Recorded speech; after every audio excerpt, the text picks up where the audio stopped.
ഇനി നമ്മൾ നോക്കാൻ വന്ന സിസ്റ്റംസ് ഓഫ് കോസ്റ്റിംഗ് ആണ്. There are two main systems of costing. Historical costing ഉണ്ട്, സ്റ്റാൻഡേർഡ് കോസ്റ്റിംഗ് ഉണ്ട്. ഹിസ്റ്റോറിക്കൽ കോസ്റ്റിംഗ് എന്ന് പറയുമ്പോഴത്തേക്കും നമ്മൾ ഹിസ്റ്റോറിക്കൽ കോസ്റ്റിങ്ങിനെ വേറൊരു പേര് പറയും, കൺവെൻഷണൽ അല്ലെങ്കിൽ ഓർത്തഡോക്സ് കോസ്റ്റിംഗ് എന്ന് പറയും. അപ്പം ആക്ച്വൽ ഡേറ്റയുടെ ബേസിൽ നമ്മൾ കോസ്റ്റ് ഡിറ്റർമിൻ ചെയ്യുന്നതിനെയാണ് നമ്മൾ ഹിസ്റ്റോറിക്കൽ കോസ്റ്റിംഗ് എന്ന് പറയുന്നത്. അപ്പോൾ ഇവിടെ നമുക്ക് നേച്ചറിൻ്റെ ബേസിൽ ഇതിനെ രണ്ടായിട്ട് ഡിവൈഡ് ചെയ്യാം. പോസ്റ്റ് കോസ്റ്റിംഗ് എന്നും കണ്ടിന്യൂസ് കോസ്റ്റിംഗ് എന്നും. പോസ്റ്റ് കോസ്റ്റിംഗ് എന്ന് പറഞ്ഞാൽ cost ascertainment is done after the production is completed. Production complete ആയി കഴിഞ്ഞിട്ട്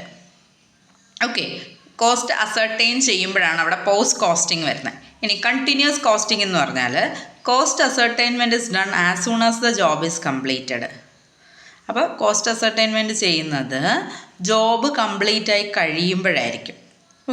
അതാണ് കണ്ടിന്യൂസ് കോസ്റ്റിംഗ് എന്ന് പറയുന്നത്. Cost ascertainment is done as soon as the job is completed or even when the job is in progress. ചിലപ്പം നമ്മൾ job നടന്നുകൊണ്ടിരിക്കുമ്പോൾ നമ്മൾ cost ascertainment ചെയ്യും. അങ്ങനെയാണെങ്കിൽ അതും കണ്ടിന്യൂസ് കോസ്റ്റിംഗ് ആണ്. ഇനി പോസ്റ്റ് കോസ്റ്റിംഗ് എന്ന് പറയുന്നത് by analysing the financial accounts at the end of the period. നമ്മൾ പീരീഡ് എൻഡ് ചെയ്യുമ്പോഴത്തേക്കും എന്ത് ചെയ്യും, നമ്മൾ ഫിനാൻഷ്യൽ അക്കൗണ്ട്സ് അനലൈസ് ചെയ്യുന്നതിനെയാണ് നമ്മൾ പോസ്റ്റ് കോസ്റ്റിംഗ് എന്ന് പറയാം. കണ്ടിന്യൂസ് കോസ്റ്റിംഗ് ആണെങ്കിലോ done by charging the job or product with actual expenditure on materials and wages and estimated share of overhead. അപ്പോൾ കണ്ടിന്യൂസ് കോസ്റ്റിംഗ് ആണെങ്കിൽ നമ്മൾ എന്താ ചെയ്യുന്നതെന്ന് വെച്ചാൽ ആ ജോബിലേക്ക് നമ്മൾ കോസ്റ്റ് ആക്ച്വൽ നമുക്ക് എത്ര എക്സ്പെൻഡിച്ചർ ഇൻകർ ആയോ ആ ഒരു എക്സ്പെൻഡിച്ചർ ചാർജ് ചെയ്ത് കൊടുക്കും. അത് മെറ്റീരിയൽസ്, വേജസ് എല്ലാം കൂടാതെ നമ്മുടെ ഓവർ ഹെഡ്സ് എസ്റ്റിമേറ്റ് ചെയ്തിട്ട് ആ ഒരു കോസ്റ്റും കൂടി നമ്മൾ ചാർജ് ചെയ്ത് കൊടുക്കും. അപ്പോൾ അതിൽ നമുക്ക് എക്സാക്ട് കോസ്റ്റ് അറിയാനായിട്ട് പറ്റും. അതുകൊണ്ട് ഇനി post costing does not help in exercising control over the cost. Post costing വെച്ച് നമുക്ക് കോസ്റ്റ് കൺട്രോൾ എന്തായാലും പറ്റത്തില്ല. കാരണം ഇയർ എൻഡിൽ ഇൻകർ ആയ കോസ്റ്റ് ബേസ് ചെയ്തിട്ടാണ് നമ്മൾ പോസ്റ്റ് കോസ്റ്റിംഗ് ചെയ്യുക. അപ്പോൾ അവിടെ കോസ്റ്റ് കൺട്രോളിന് വേണ്ടിയിട്ട് നമുക്ക് പോസ്റ്റ് കോസ്റ്റിംഗ് യൂസ് ചെയ്യാനായിട്ട് പറ്റത്തില്ല.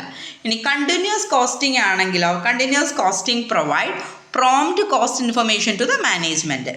അപ്പോൾ മാനേജ്മെൻറ്റിന് പ്രോംപ്റ്റ് ആയിട്ടുള്ള കോസ്റ്റ് ഇൻഫർമേഷൻ കൊടുക്കുന്നുണ്ട്. അപ്പോൾ മാനേജ്മെൻറ്റിന് പ്രോംപ്റ്റ് ആയിട്ടുള്ള കോസ്റ്റ് ഇൻഫർമേഷൻ പ്രൊവൈഡ് ചെയ്യുന്നുണ്ട് കണ്ടിന്യൂസ് കോസ്റ്റിംഗ്. അത് മാനേജ്മെൻറ്റിന് ടൈമായിട്ട് കറക്റ്റീവ് ആക്ഷൻ എടുത്ത് കോസ്റ്റ് കുറയ്ക്കാനായിട്ട് ഹെൽപ്പ് ചെയ്യും.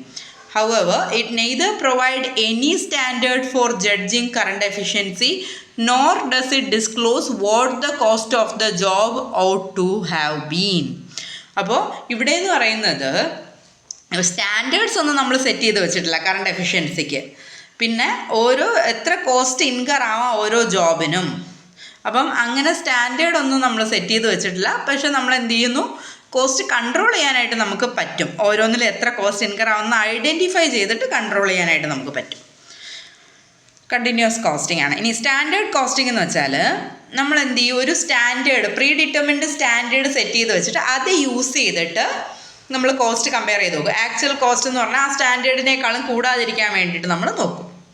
അപ്പോൾ use of certain predetermined standard for cost ascertainment in advance. അപ്പോൾ അതെന്ന് പറയുന്നത് നമുക്ക് നല്ലൊരു കൺട്രോൾ സിസ്റ്റം മെയിൻറ്റെയിൻ ചെയ്യാൻ വേണ്ടി നമ്മൾ ആദ്യമേ സ്റ്റാൻഡേർഡ് കോസ്റ്റ് സെറ്റ് ചെയ്ത് വയ്ക്കും. അതിൻ്റെ അപ്പുറത്തേക്ക് കോസ്റ്റ് ഇൻകർ ആവുന്നുണ്ടെങ്കിൽ നമ്മൾ കൺട്രോൾ എക്സസൈസ് ചെയ്യും കോസ്റ്റ് കുറയ്ക്കാൻ വേണ്ടിയിട്ട്.